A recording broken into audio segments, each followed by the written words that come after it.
Hey, let's talk a little bit about fishing lines for trolling crankbaits. Basically, I use two different lines based on the situation I'm in. If I don't have to run my crankbaits right down on the bottom, in that situation, I like to use good old 10-pound XT. But the good thing is when you're trolling those type of situations where you're not too worried about feel, you can actually use this line and help you get more fish into the boat because it's got a little bit of stretch in it.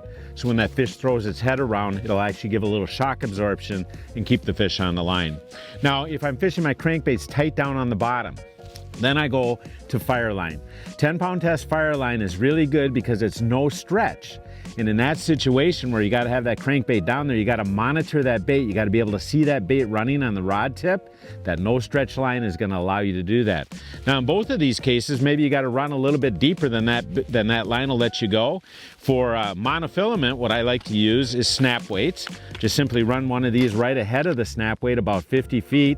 Clip it on the line, and then I can run it down to any depth I want. If I got to get Fireline deeper, then I go to lead core. Just fill up my reel with lead core, but I still put a 15-foot leader of this Fireline on, so the whole system is no stretch and I can still do that monitoring.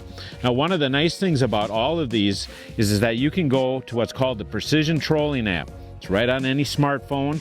You can look up your bait. In this case, I've got the 7 flicker shad up there, and if you hit line type, the little button there, you can see it's got data for 10XT, Fireline, lead core, and the 50+2 data for the snap weights, so that you can use this system with these two lines and get your crankbaits down in the right depth to catch a lot more walleyes.